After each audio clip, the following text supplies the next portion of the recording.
Okay, this is the final integration video that I want to do for Year 13 integration for A-level mathematics. There will be some things that I will talk about in this video which I've not mentioned explicitly so far on this course, but they can come up in examinations not infrequently. So worth paying attention to some of these. I've got 4 example questions. They're kind of bigger questions. I'm just going to plow through them using the techniques that I've taught through the videos on this chapter. Okay, so the first one is an integration by substitution, and this is a definite integration. Now, definite integration was taught in Year 12. Haven't really done much on it in Year 13 in the videos in this series, but you'll see it in action and how it affects the notation for these questions that are coming up. Okay, so we're going to use the substitution. We're told what substitution to use. That's not necessarily uncommon in questions, although sometimes you won't be told what substitution to use, so you would need to recognise that x minus 2 is the substitution you need. Okay, so with the substitution, what I'm going to do is I'm going to differentiate it, du by dx, to give me the number 1, so that I can replace the dx, and in this case, du equals dx, so they're the same thing. So let's plug that in so far, what I've got. So I'm just going to write x equals 0 to 1. So at the moment, these are what we call x limits. I haven't done anything to the top yet, so that's x squared plus 4. The bottom is x minus 2, which is u, so the bottom is u, and then dx equals du, so the dx is just going to be replaced with du. Now, a couple of things I need to change. I've still got an x in there, so I need to get rid of that somehow, and I've also got x limits on my integral, so I need to change those to u limits. Okay, so go back to my definition here. And I'm going to make x squared the subject, and that's going to be u squared plus 4u plus 4. Okay, that's just adding 2 to both sides and then squaring both sides. So if u equals x minus 2, then x squared is going to be u squared plus 4u plus 4. So I can replace the x squared I see in my numerator with this quadratic expression for u. I've also got my limits to change. So I tend to do little tables for these. At the moment, I've got x is 0 and x is 1, but I want to know what u is when x is 0. So when x is 0, u is going to be minus 2. And when x is 1, u is going to be minus 1. So the limits have changed from 0 and 1 to be minus 2 and minus 1. So this is actually going to equal the integral from u equals minus 2 to minus 1 of u squared plus 4u plus 8, all divided by u du. Okay, you can see the substitution now has been completed because there's nothing in there which contains an x, and I don't have to go back to the x world at all. I can stay in the u world because at the end of the day, this integral is just a number, and it's exactly the same number as this integral here. Okay, I've just transformed it from x space into u space. Okay, so that is going to equal the integral from minus 2 to minus 1 of u plus 4 plus 8u to the minus 1 du, which now means I can just integrate that. So that's going to be a half u squared plus 4u plus 8 times the natural log of the modulus of u, and that's between u values of minus 2 to minus 1. So plug in minus 1, I'm going to get a half minus 4 plus 8 times the natural log of 1. Okay, don't forget this modded. This is why it's important to put the mods in the log. And then subtract when x is 2, u is 2.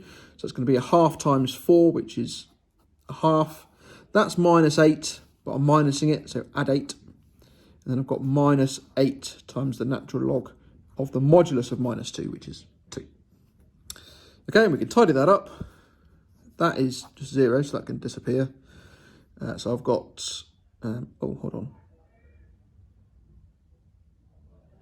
Why have I put a half there? I think that should be a 2. Yes, it's a 2, sorry. Plug in x is minus 2, I get a half times positive 4, so that is a positive 2, and I'm subtracting it. Apologies. So I'll get minus 4, minus 2 is minus 6, plus 8 is positive 2, plus a half is 5 halves. And then I've got minus 8 log 2, and that is my answer. And then what I recommend with these types of questions, okay, definite questions, is you just check your answer with the calculator. So the FX991EX can do this as well, but it's got an integration mode on here. And I can integrate a function. In this case, I want to integrate x squared plus 4 divided by x minus 2 between x values of 0 and 1. And I'm saying that this is equal to this number here. So if I subtract that number from the integral, I should get 0 if my answer is correct. Okay, so if this answer is correct, that will come out to be 0. And it does. That confirms that my answer is correct. Okay, and you can move on from this question knowing full well that you've got full credit for that question. Okay, second question. Evaluate the integral from log 3 to log b of e to the x minus 2 all squared with respect to x. And we're told that b is greater than 3. And we want to evaluate it in terms of b. And then we're given some more information. Given this integral can be written as k log p on q, where k, p and q are positive integers. Find the value of b and the values of k, p and q.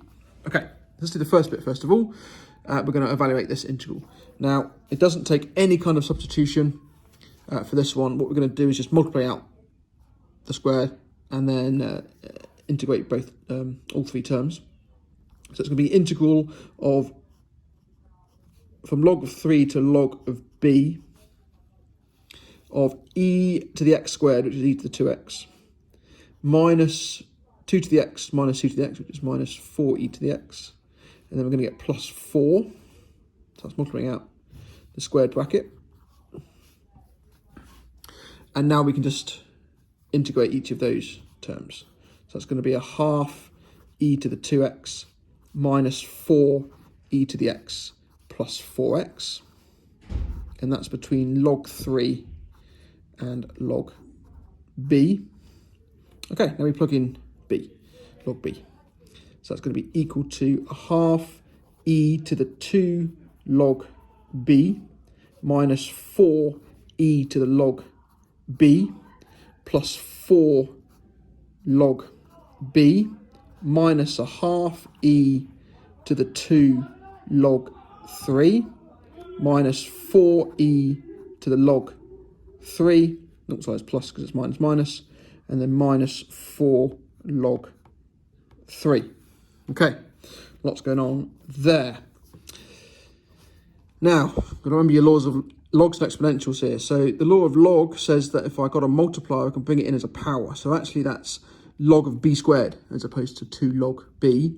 And also when you've got e to the power of log of something, then the e and the log cancel out. So this is actually just a half b squared. And this is just minus 4b. Okay, so you need to log laws to get those out. Then I've got plus 4 log b. I'll come back to that in a minute. This is just a number. So that is e to the log 9, which is just 9. So it's minus 9 halves.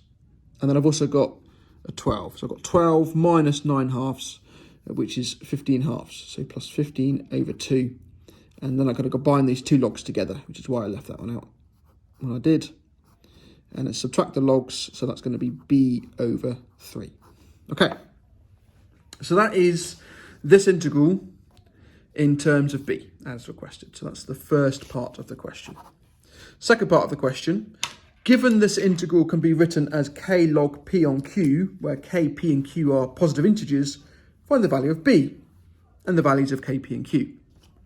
Okay, well, I can see from my answer here that a piece of it looks like what the question states. Okay, 4 log b on 3, k log p on q.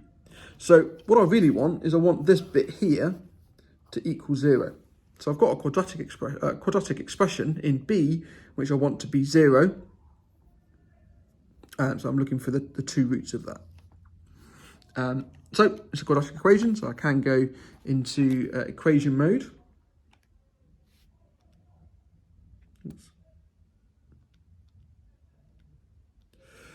Okay, so degree 2, and it's got a coefficient of b squared of a half, coefficient of b of minus 4, and a coefficient of b to the 0 is 7.5.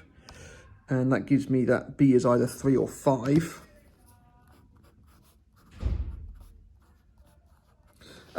Well, 3 makes sense, actually, because if I'm going from log 3 to log 3, then that's not going to give any area. So this would be 0, and this would, in fact, be 0. But that's not what I want, because I'm told in the question that b is strictly greater than 3. Therefore, b doesn't equal 3. Therefore, b equals 5. That's the only number that will work. And find the value of b, and find the value of k, p, and q. Well, k was 4, p was b, so p is 5, and q is 3. So k is 4, p is 5, and q is 3. There we go. Okay, example number 3. So this one is a combination of differentiation and integration in one question, and that's not uncommon. These can come up. They're kind of really big calculus questions. Okay, so I've got a function. It is x times the square root of x squared plus 45. There's a little sketch of it to the left. And I'm asked to find the area enclosed by the curve, which is this part here. The tangent to f of x when x is 6, that's this here. And the x-axis there. And it's shown shaded in my diagram there. Okay, so I've got 3 areas in play. I've got the area I want, which is highlighted in blue. I've got this triangle here, and then I've got the area under the whole curve. So the area I want, which I'm going to call A, that is going to be equal to the area under the curve, which is the integral from 0 to 6 of the function, x root x squared plus 45 dx, subtract the area of the triangle. I'm going to call that A subscript t. So I've got a couple of things I need to do here. I need to find the area of the triangle, and to do that I need to find the equation of the tangent, and I also need to carry out this integral. Okay, so let's start by looking at the area of the triangle, and I need to do that by looking at the tangent. So I need to differentiate f. So I'm not going to spend a long time differentiating this, I'm just going to crack on with it. If you're unsure of what I'm doing, check out previous videos, but I'm going to do the product rule and the chain rule combined. So it's going to be this times the differential of that, which is the square root of x squared plus 45, plus that times the differential of this, which is x, times the differential of that, which is going to be a half times 2x times x squared plus 45 to the negative a half. Okay, so I've essentially multiplied by the power and subtracted 1 from the power, and times by the derivative of what's in there. And then the x was the other half of the product rule. Okay, so I want f primed when x is 6 to give me the gradient of the curve at that point. So f primed of 6,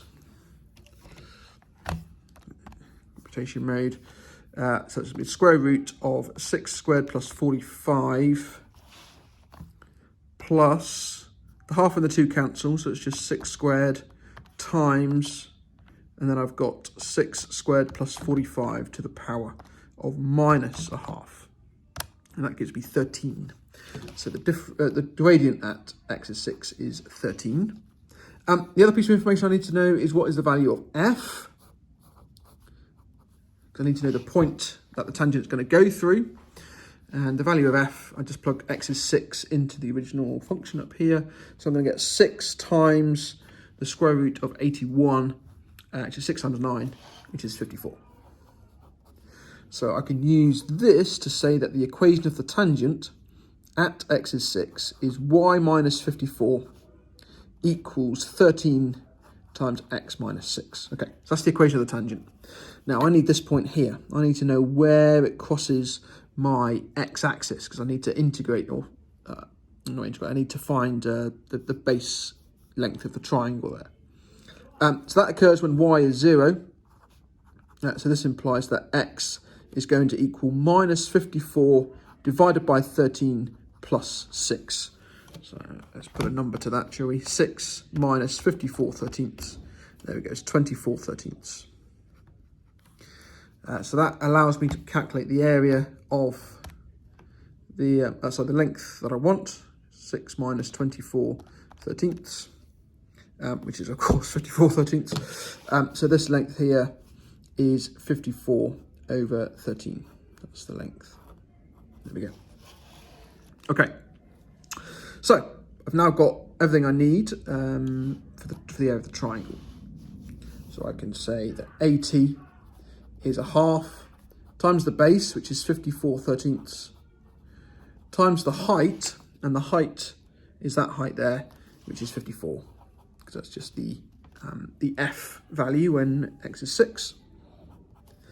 So I'm going to get 54 squared divided by 26 is 1458 on 13. So 1458 divided by 13. That is the area of my triangle. Okay, lovely. Halfway there. Now I need to calculate this integral so that I can subtract the area of the triangle away from it.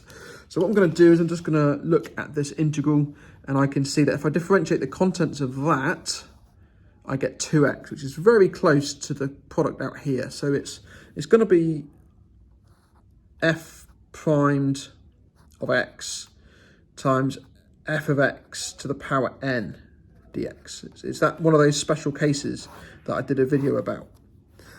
So I want it to be 2 so that it is the differential, which means I need to times it by a half to correct it. So this integral then, integral from 0 to 6, half 2x times the square root of x squared plus 45 dx. I can just apply the power rule to this, and I end up with a half times x squared plus 45 to the power of 3 halves. So I've added 1 to the power. I need to divide by the new power, which is the same as timesing by 2/3. Okay, so that's what that is. And I'm going to evaluate that between 0 and 6. Okay. All right. So plug in x is 6 into that.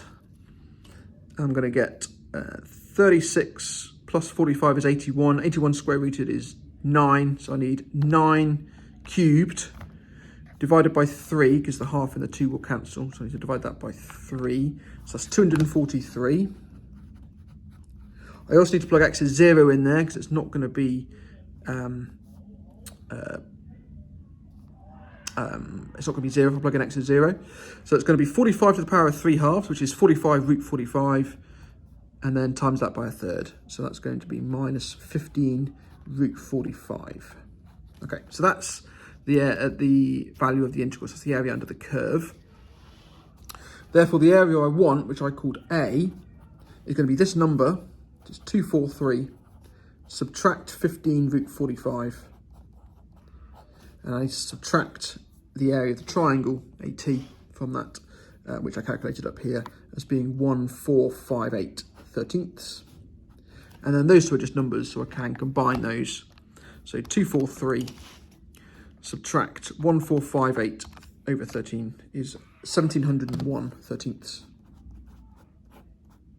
And then I've still got my subtract 15 root 45. And that is my final answer. That's the area. That's the exact area. It's highlighted in blue. So if a question asks for exact area, you've got to leave it as an exact number. If it doesn't, then you can give it to a certain accuracy. So I'm going to do answer minus 15 root 45. So my answer is the 1701 over 13, and then the root 45. So that gives me about 30.22-ish. So that's the area. Okay. One final question before I finish integration. Spare paper in case I needed it. Here we go. Wanted this one because it integrates cos squared.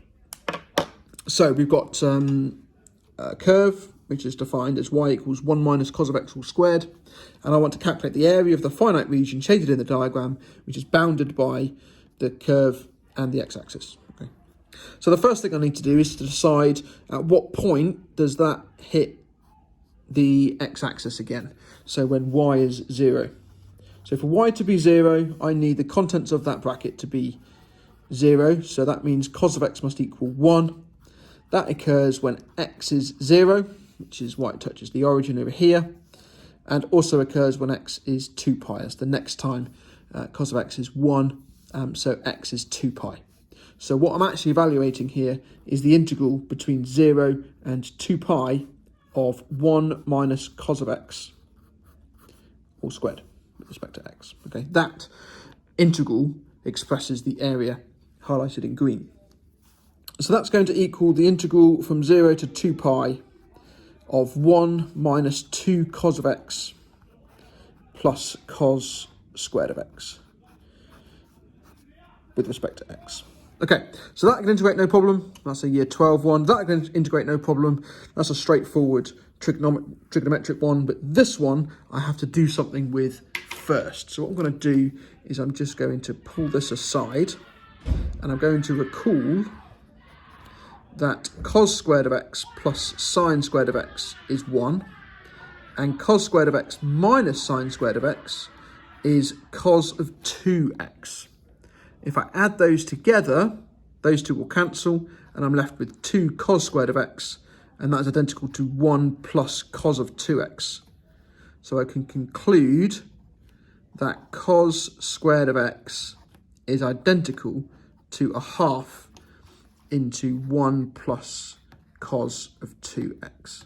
So instead of integrating cos squared, I'm going to integrate this, because that is of a standard integral that I can do.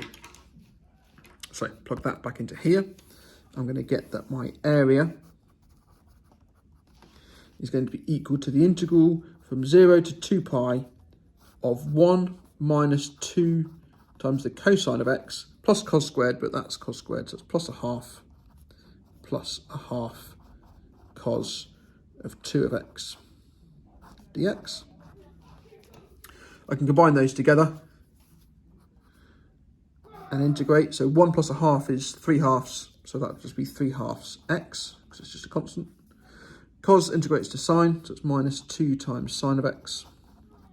And cos of 2x will integrate to a half sine of 2x, so it's plus a quarter sine of 2x.